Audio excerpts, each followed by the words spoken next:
팬데믹 상황이 지속되고 있는 올해에 올 6월 달에 영국에 있는 크리스천 투데이에서 최근 크리스천들이 가장 좋아하는 성경 구절들을 나열을 하게 됐습니다. 그리고 그것을 발표를 하게 됐는데요.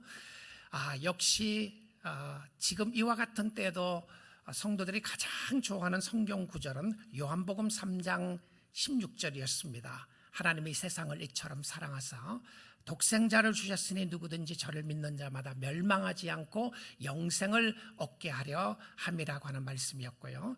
두 번째 좋아하는 구절이 무엇이었냐면 마태복음 11장 28절이었어요. 조금 놀랐는데요. 수고하고 무거운 짐진 자들아 다 내게로 오라 내가 너희를 쉬게 하리라 라고 하는 그 말씀이었습니다. 이런 말씀을 보게 되면 사람들의 마음이 여러 가지 환경과 상황을 통하여 힘들고 어렵다는 것을 보게 됩니다. 힘들고 어려울 때에 의지하고 싶고 의지할 때에 하나님이 살아계시고 함께 하신다는 것이 얼마나 감사한지 알 수가 없습니다. 주님, 불러도 또 부르고 싶은 주님, 주여. 여러분 힘들 때에 주님의 소리가 나오는 것이 얼마나 감사한지요. 여러분의 삶의 진정한 주인은 누구입니까? 여러분이 주님이라고 부르고 있는 그 주님이 예수 그리스도이신가요? 예수 그리스도를 향하여 나의 구주시고 창조주 하나님을 향하여 나의 주님이라고 부르는 여러분은 행복한 하나님의 백성들입니다. 왜냐하면 힘들고 어려울 때 주님을 찾을 수 있다는 것이 얼마나 큰 축복인지 알 수가 없습니다. 오늘 이 아침 시간에 시편 94편을 통하여 역사하시는 하나님을 보기를 원하는데요. 시편 94편은 하나님으로 채워져 있는 시입니다. 여호와 하나님으로 채워져 있고요. 구구절절마다 하나님을 찾고 그 하나님 앞에 감사하는 모습을 보게 되는데 오늘 시편 94편 14절부터 19절 말씀을 한번 보도록 하겠습니다. 여호와께서는 자기 백성을 버리지 아니하시며 자기의 소유를 외면하지 아니하시리로다. 심판이 의로 돌아가리니 마음이 정직한 자가 다 따르리로다. 누가 나를 위하여 일어나서 행악자들을 치며 누가 나를 위하여 일어나서 악행하는 자들을 칠까? 여호와께서 내게 도움이 되지 아니하셨다면 내 영혼이 벌써 침묵 속에 잠겼으리로다. 여호와여, 나의 발이 미끄러진다고 말할 때에 주의 인자하심이 나를 붙드셨사오며 내 속에 근심이 많을 때에 주의 위안이 내 영혼을 즐겁게 하시나이다. 주님을 찾고 있는 시편의 말씀처럼 오늘도 주님을 찾고 그 주님 앞으로 나아가는 축복이 있기를 원합니다. 이와 같은 때에 부르는 노래로 주님, 오늘 제목이 주님입니다. 먼저 우리가 보고 싶은 부분은 주님은 나를 위하여 무엇을 하십니까? 라고 하는 질문인데요. 이미 주님과 관계가 형성되어 있는 백성들, 하나님의 자녀들이 쓴 시입니다. 그러니까 이미 주님은 나의 구주가 되시고 구원자가 되시고 나의 하나님이 되시는데 나의 하나님이 되시는 주님은 나를 위하여 무엇을 하시나요?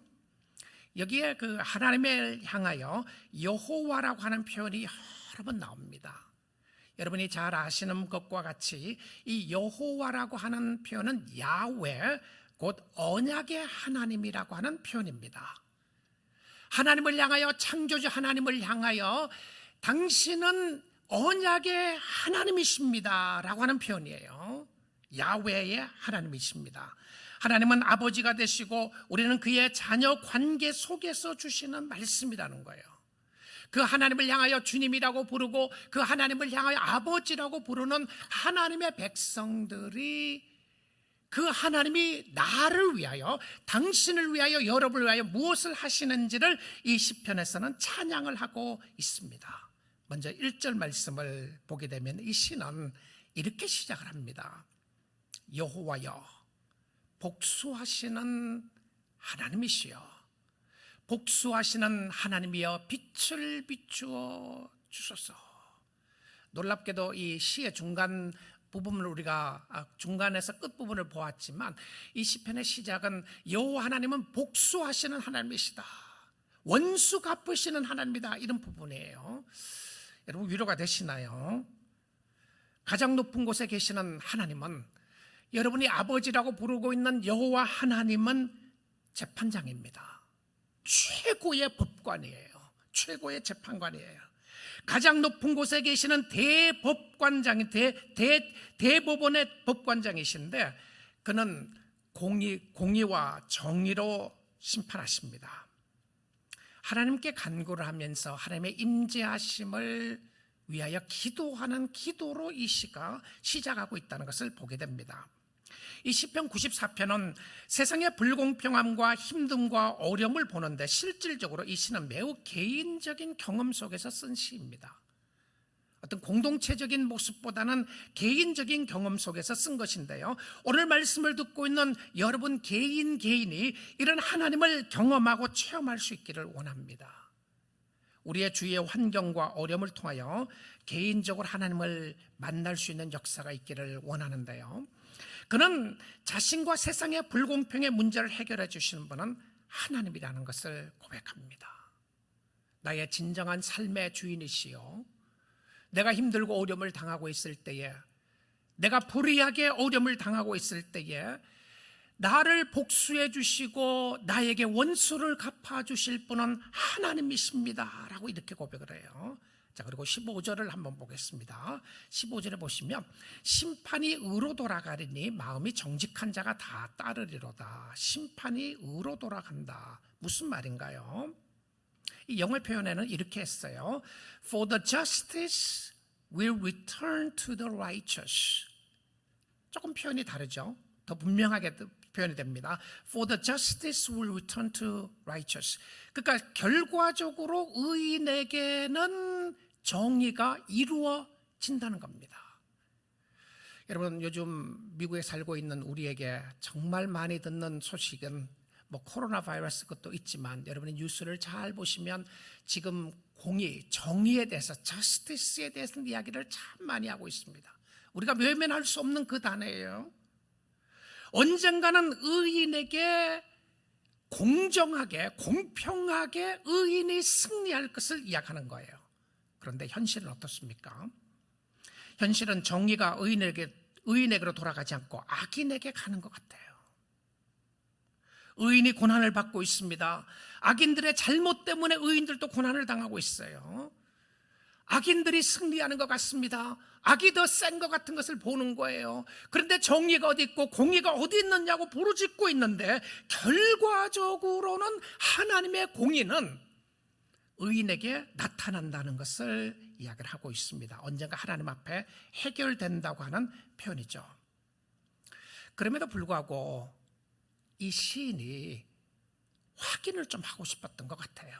하나님, 정말 당신이 이 모든 것을 주관하시고 당신이 이 모든 상황 속에서 왕이시며 주님이 이 모든 것을 다스리고 계시는지를 개인적으로 확인하고 싶었던 것 같습니다. 여러분, 그런 의미에서요, 신앙은 개인적인 경험과 체험이 참 중요합니다. 신앙은 개인주의를 말하지 않아요.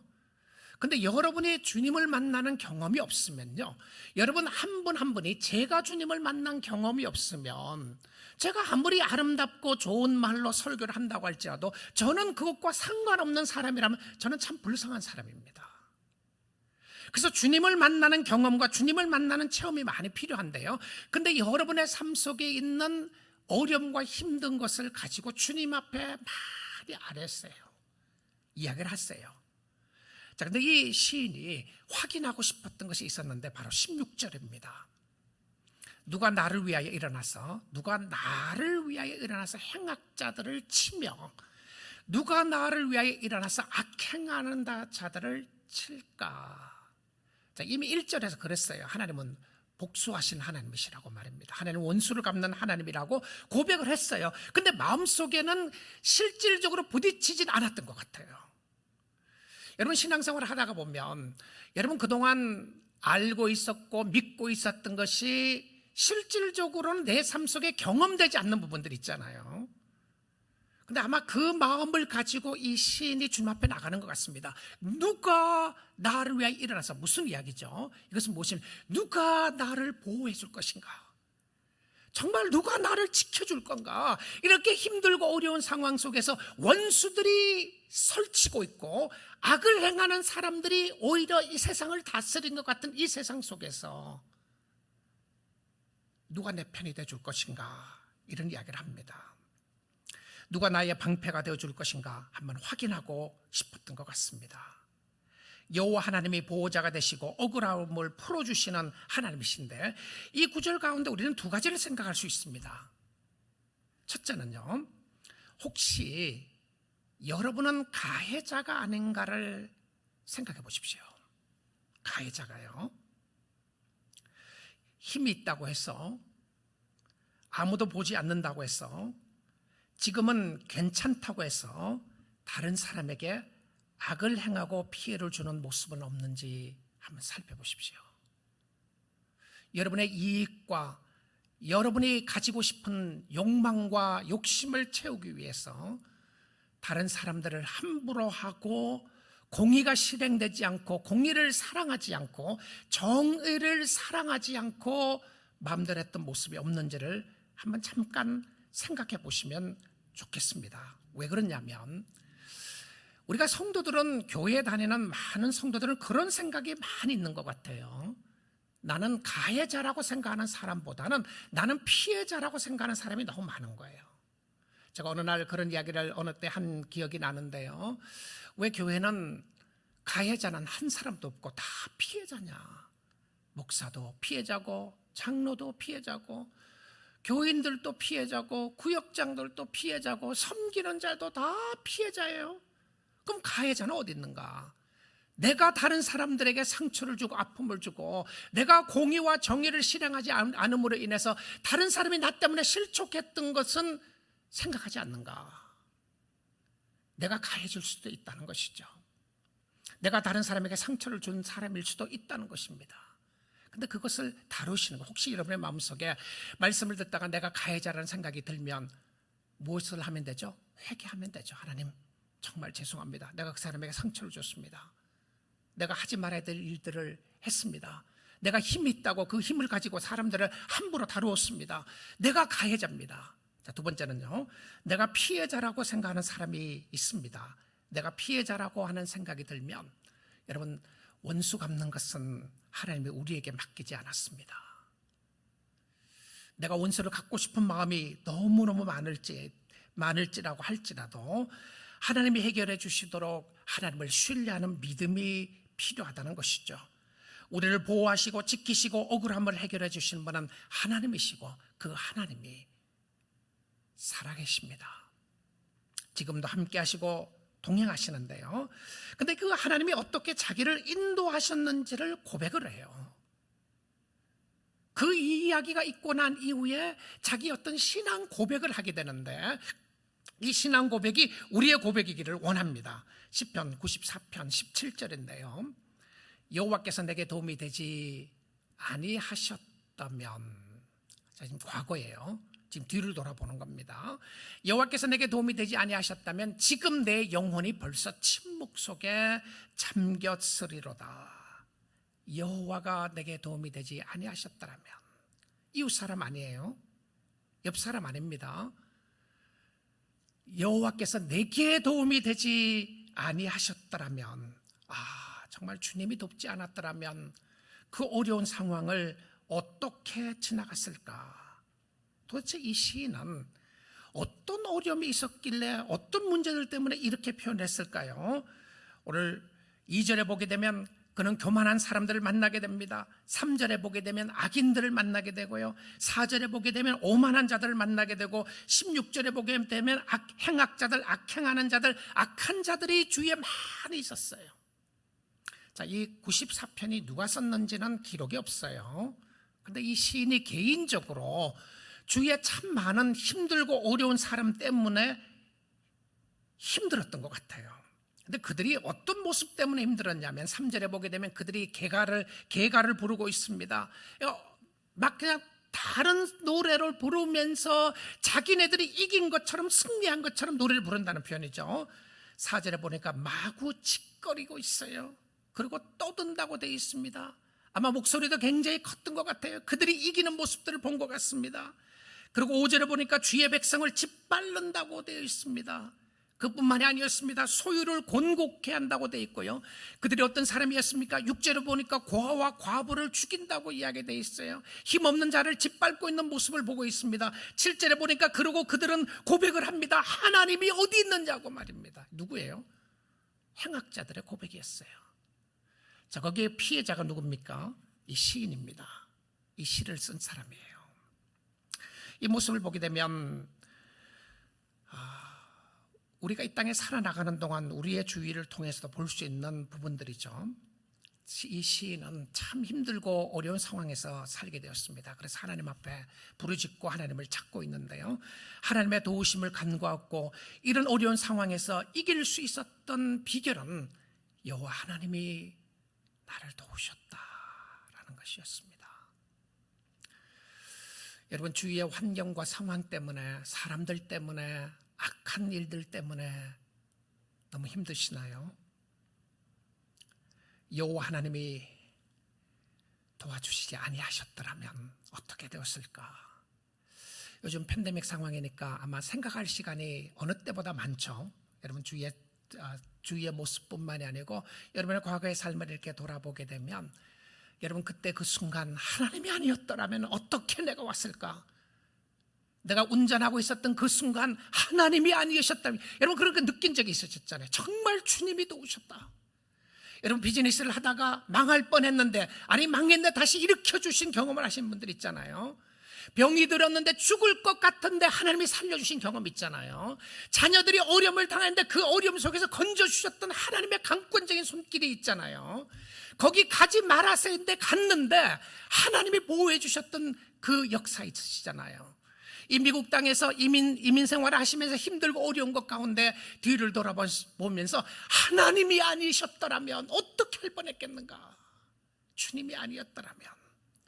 아마 그런 고백을 다 하실 거라고 생각이 듭니다. 하나님이 도와주셨어요. 저도 돌아보면 목회 가운데서 하나님의 강권적인 은혜였다고 고백할 수 있는 부분이 너무너무 많습니다.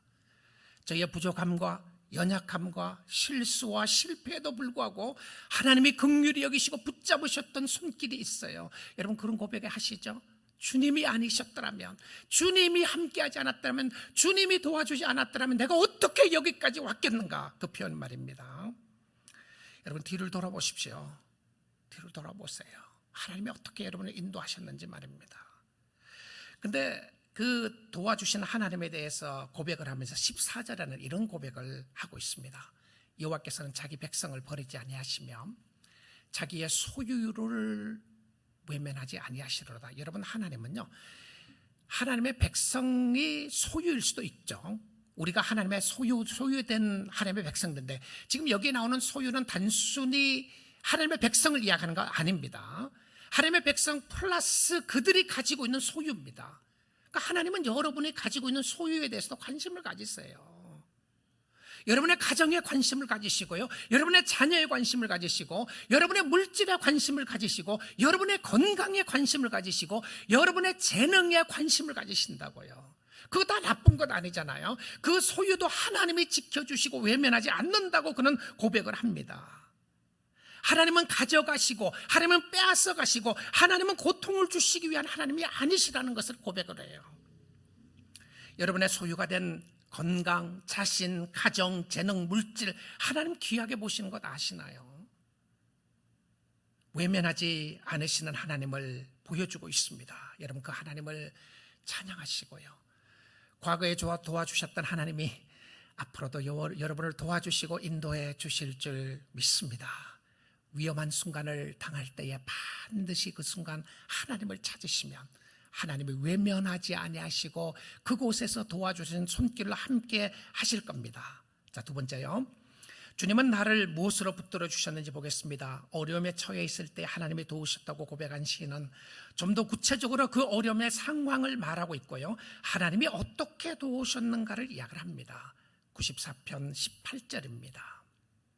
여호와여, 언약의 하나님이여, 나의 발이 미끄러진다고 말할 때에, 자, 나의 발이 미끄러진다고 말할 때에 주의 인자하심이 나를 붙드셨사오며. 왜 발이 미끄러지죠? 이 표현은 무엇이었냐면, 내가 실족할 뻔했다, 내가 죽을 뻔했다, 이런 표현이에요. 넘어질 뻔했다, 완전히 넘어질 뻔했는데, 우리가 언제 이렇게 발이 미끄러질 것 같은 순간들이 있죠? 어떤 분은 지금이라고 말할 수 있어요. 지금은 너무 실족되고 너무 실망되고 너무 좌절되고 절망되다 말할 수 있어요. 어떤 분들은 과거의 역사라고 말할 수 있습니다. 내가 발이 미끄러진다고 하는 것은 미끄러운 그 상황에 있는 거죠. 그러면 이 부분이 환난과 핍박이나 어려운 상황을 이야기를 해주고 있습니다. 시험에 들 뻔한 거예요. 절망 가운데 빠질 뻔했습니다. 실족할 뻔했는데요. 시편 73편에 보면 아삽은 왜 미끄러질 뻔했는지를 설명을 하고 있습니다. 시편 73편 1절부터 3절 한번 보겠습니다. 하나님이 참으로 이스라엘 중 마음이 정직한 자에게 선을 행하시나 나는 거의 넘어질 뻔하였고 나의 발이 미끄러질 뻔하였으니. 똑같은 표현이에요. slippery ground, 미끄러질 것 같은 거예요. 근데 그 이유는, 이는 내가 악인의 형통함을 보고 오만한 자를 질투하였음이니라. 악한 사람이 잘 되는 거 보고 또 다른 사람들, 그 잘 되는 사람들에 대해서 내가 질투했다. 나는 어려운 거예요. 나는 힘드는데 악인은 잘 되는 거예요. 자, 그것이 그의 발이 미끄러질 뻔했다고 이야기를 합니다. 그런데 오늘 이 시편 94편에서는 정확하게 무엇이라고 하는 표현은 안 돼 있지만, 우리가 시편 94편 전체의 배경을 보게 되면 그런 주위의 환경과 상황을 통해서 힘들고 어려운 악인이 잘 되는 것을 보면서, 악인의 형통을 보면서 했다고 하는 부분들을 우리도 이 상황을 통해서 볼 수가 있습니다. 지속적으로 하나님을 신뢰해야 하는데 하나님을 신뢰하지 않고 미끄러질 뻔하는 상황 가운데 있었는데요. 자, 근데 이 상황 속에서 내가 발이 미끄러질 뻔한다고 했을 때 무엇이 그를 붙잡았나요? 여기 오늘 18절을 다시 한번 보시면요, 무엇이 그를 붙잡았느냐 하면 이렇게 되어 있어요. 주의 인자심이 나를 붙드셨사오며. 자, 여기에 그 주의 인자라고 하는 표현이 우리가 시편을 보면서도 잘 여러 번 강조했던 표현이죠. 주의 사랑입니다. 그런데 왜 그러면 사랑이라는 표현을 쓰지 않고 인자라고 하는 표현을 썼느냐 하면, 바로 여기서 나오는 인자라고 하는 표현이 헤세드라고 하는 단어입니다. 무엇이었냐면 언약의 백성들에게 베푸시는 하나님의 약속의 사랑입니다. 이 약속의 사랑은 내가 사랑받을 자격이 있거나 사랑받을 수 있는 근거가 있기 때문에 사랑한 것이 아니라 하나님이 사랑하겠다고 작정을 하고 헌신하는 하나님 쪽에서 헌신의 사랑이에요. 자, 내 발이 미끄러지고 내가 넘어진다고 생각했을 때에 나를 붙잡고 있었던 것이 무엇이나요? 여러분, 어떤 경우에는 내가 잘나서 잘 서 있는 줄로 생각합니다. 여러분, 건강하기 때문에 서 있는 줄로 생각해요. 뭐 그럴 수도 있죠. 여러분이 최고라고 생각을 하고 그 가진 것이 있기 때문에 서 있는 줄로 생각합니다. 그런데 우리가 넘어지고 미끄러질 뻔할 때에 나를 붙잡고 있는 것은, 여러분을 붙잡고 있는 것은 세상의 것 아닙니다. 여러분의 발이 미끄러지고 성도들의 발이 미끄러진다고 했을 때에 여러분을 안전하게 세울 것은 여러분 건강도 아니고요, 여러분 물질도 아니에요. 이제 며칠 후면 추석인데요, 제가 신문을 보다가 추석에 이제 한국에 있는 사람들이 무엇을 하는가, 이 코로나 때 어떻게 하는가, 이런 기사들이 쭉 나와 있는 걸 보았어요. 그래서 지금 추석 때 부모에게 뭐 돈을 보내면 얼마를 보내야 되는가, 뭐 이런 것도 하고, 한국에서는 이렇게 플랜카드도 붙이고 구호도 붙이고 막 그러더라고요. 그 구호 보니까 하나 이런 것이 있어요. 아범아, 추석 때 코로나 몰고 오지 말고 용돈만 보내라. 그 시리가 도시가 그런 걸 하더라고요. 한국에는 하여튼 구호 이런 거 잘해요. 구호를 붙이고 또 현수막을 내걸고 말입니다. 근데 어떤 분이 그래요. 내가 젊었을 때는 돈이 최고인 줄 알았다. 근데 나이가 많고 늙어 보니까 진짜 돈이 최고더라. 제가 한참 웃었어요. 아마 여러 부분에서 세상적인 모습에서는 충분히 이런 표현들이 가능하리라고 생각을 합니다. 그런데 우리의 발이 미끄러지는 것은요, 세상적인 환경과 상황 속에 그럴 수 있지만 우리를 붙잡고 있는 것은 세상의 그 무엇이 아니라 하나님의 사랑입니다. 하나님의 사랑이 끝까지 여러분을 놓지 않고 붙잡고 있는 거예요. 하나님의 인자하심이 여러분 결코 놓지 않을 겁니다. 세상에 어떠한 어려움과 힘든 일이 있다고 할지라도 오늘 주님을 사랑하고 주님을 섬기는 자에게 용기와 힘이 되는 것은 무엇이냐면 하나님이 여러분을 붙잡고 있다는 사실입니다. 하나님의 사랑이 여러분의 심령 가운데 함께하고 여러분을 붙잡고 계신 것이 인하여 감사하시며 찬양할 수 있기를 주님의 이름으로 축복드립니다. 언약의 사랑입니다. 독생자를 주시기까지 사랑하신 그 사랑은 끝까지 붙잡고 계시는 하나님 쪽에서 사랑입니다. 환난이나 핍박이나 어떠한 어려움이 있다고 할지라도 죽음이 온다고 할지라도 그리스도의 사랑에서 결코 끊을 수 없는 그 그리스도의 사랑은 바로 헤세드의 사랑이었습니다. 인자하신 사랑이었어요. 발이 미끄러진다고 할 때에 내가 힘이 강해서 안 넘어진 줄 알았는데 돌아보니까 내가 힘이 강해서 안 넘어졌던 것이 아니라 하나님의 사랑이 나를 붙들고 있었다는 것을 성도들은 고백하는 거예요. 실족할 뻔했는데 실족하지 않았던 것은 하나님의 사랑이 붙잡고 있었습니다. 올해를 붙잡아 주셨던 하나님이 내년에도 붙잡아 주시고 앞으로도 붙잡아 주시고 축복해 주시고 인도해 주실 것이고요, 이 힘들고 어려운 고비도 넘어가게 해 주실 것이고 하나님의 사랑으로 붙잡아 주시는 그 하나님을 바라보면 우리에게는 소망이 있는 것입니다. 우리에게는 하나님을 바라볼 수 있는 믿음이 있다는 것이죠. 세 번째입니다. 그럼에도 불구하고 시인은 근심이 많았습니다. 그럼에도 불구하고 하나님의 사랑이 우리를 붙잡고 있음에도 불구하고 우리의 마음속에는 근심, 걱정이 있을 수가 있습니다. 성도는 아무런 근심 없는 그런 사람들이 아니었습니다. 어떻게 하느냐가 중요했어요. 시편 저자는 그의 삶 속에 힘드는 부분들을 적나라하게 말합니다. 19절입니다. 내 속에 근심이 많을 때에 주의 위안이 내 영혼을 즐겁게 하시나이다. 그의 삶에 걱정이 많았다고 되어 있습니다. 성도는 아무런 걱정 없이 사는 사람 아닙니다. 현실을 외면하고 무조건 positive thinking, 무조건 적극적인 사고방식으로 문제가 없을 것이다, 해결될 것이라고 생각하고 사는 사람들이 아닙니다. 성도는 걱정, 근심 가운데서 하나님을 보는 사람이고 하나님 앞에 나가는 사람인데요, 이 구절을 현대인의 성경에서는 이렇게 번역했어요. 내 마음속에 걱정이 태산 같았을 때에, 오히려 이게 더 부딪히는 것 같아요. 내 마음이 걱정이 태산 같았을 때에, 요즘 그런 사람들 있죠? 그렇죠? 걱정이 태산 같다. 근데 걱정이 태산 같았을 때에 우리의 마음을 빼앗아가는 요소가 있게 됩니다. 우리의 마음을 빼앗기게 되는 것이죠. 밤잠을 설쳐가면서 염려하고 걱정하는 염려의 근원과 문제가 무엇인가요? 여러분의 생각이 너무 많아서 쉬지 못하게 하는 것은 무엇입니까? 여러분의 속에 있는 근심과 잡념, 분노와 고뇌와 염려, 이런 것들일 것입니다. 경제적인 어려움, 건강의 힘듦, 여러 가지 생각하게 될 것입니다. 이런 것들이 우리의 마음을 상하게 해요.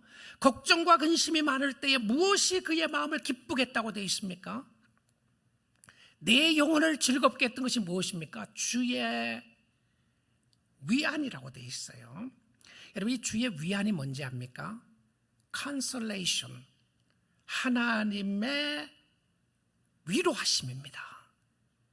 이 걱정이 많을 때 하나님이 위로해 주시는데요, 마음이 아프고 상처가 있는 것을 아시고 주님이 위로의 손길을 베풀어 주십니다. 정말 감사하죠. 그렇죠? 걱정이 많았는데 잠 못 이루는 밤이 있었는데 하나님 앞에 나가니까 하나님의 위로의 손길이 있었어요. 사랑하는 아들아, 사랑하는 딸아, 괜찮아. 내가 함께 하잖아. 내가 너를 사랑하고 있잖아. 내가 너를 붙잡고 있잖아. 내가 너를 인도하고 있잖아. 하나님의 위로의 손길을 이야기해 주고 있습니다. 걱정이 우리의 마음을 압도할 때에, 내 마음에 근심이 많을 때에, 걱정이 태산 같아서 내 마음이 빼앗길 것 같았는데 주님의 위로하심이 내 영혼을 기쁘게 했다고 되어 있습니다. 여러분, 주님의 위로하심을 맛보시고 기뻐하시고 감사할 수 있기를 원합니다. 걱정에 압도당하지 마시고요, 하나님 앞에 맡기고 하나님을 의지하십시오. 시편 94편에 주석을 쓴 존 켈빈은 이렇게 이야기를 했습니다. 우리가 비록 육신의 연약함으로 말미암아 근심 걱정에 억눌려 초조하고 괴로움을 받는다 할지라도 시편 기자가 여기서 그처럼 고상한 말로 언급하고 있는 하나님의 위안에 만족될 것이 틀림없다. 신자들은 판이한 두 가지 마음의 상태를 의식한다. 한편으로는 그들은 여러 가지 두려움과 근심으로 번민하고 괴로워한다. 이 마음에 성도들에게도 있다는 겁니다. 또 다른 한편으로는 위로부터 오는 은밀한 기쁨으로 즐거워한다. 할렐루야, 그렇습니다. 이런 기쁨 맛볼 수 있기를 원합니다. 이 위안은 그들이 필요로 할 즈음에 위로부터 임하여 그들이 당하는 고난과 역경에 삼키운 바 되지 않도록 그들을 보존해 준다. 할렐루야입니다. 그렇죠? 완전히 절망돼서, 완전히 근심과 걱정돼서 넘어질 것 같고 쓰러질 것 같았었는데 갑자기 여러분의 심령 속에 몰려오는 하나님의 위로가 있는 거예요. 제가 무슨 말하는지 아시죠? 하나님을 사랑하는 자에게 주시는 위로가 있어요. 하나님을 사랑하는 자에게 주시는 고난과 역경과 어려움을 통해서 주시는 평강이 있게 됩니다. 여러분, 성도는 하나님의 위로를 받아야 살 수 있는 사람입니다. 어저께 말씀도 보았지만 위로의 하나님이시죠. 고난 가운데 위로하시는 하나님이신데, 하나님은 무엇으로 위로하시는지 압니까?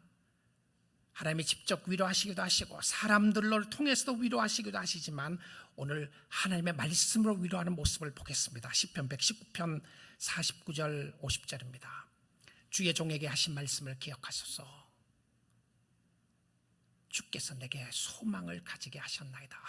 정말 놀라운 말씀이에요. 주께서 내게 소망을 가지게 하셨는데 그 소망을 가지게 했는 그 소망이 무엇인가? 오늘날 사람들이 필요한 것은 소망이죠. 호프입니다. 누가 나에게 소망을 줄 것인가?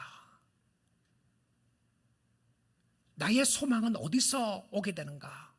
주께서 내게 소망을 가지게 하셨나이다. 할렐루야, 주께서 하셨는데 50절 봅니다. 이 말씀은 나의 고난 중에 위로라. 나의 고난 중에 위로가 뭐죠? 주께서 나에게 소망을 주신 거예요. 그 다음 보십시오. 주의 말씀이 나를 살리셨기 때문이다.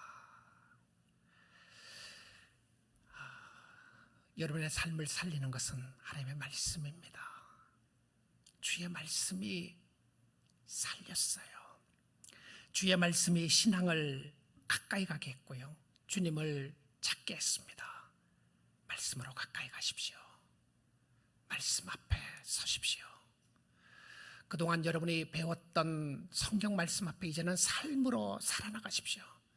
그동안 외우셨던 성경 구절을 이제는 삶 속에 적용해 보시고 그리고 그 하나님을 신뢰하십시오. 오늘 본문 12절에도 보면 누가 복이 있는지를 이야기를 합니다. 주의 법으로 교훈을 받는 자가 복이 있나니. 주의 법으로, 주의 말씀으로 교훈을 받는 자가 복이 있다고 하셨습니다. 이와 같은 때에 주님을 찾고 있는 여러분, 주님의 말씀으로 가까이 가셔서 주님의 위로와 평강의 함께함을 바라보시고 믿음으로 살 수 있기를 주님의 이름으로 축복드립니다.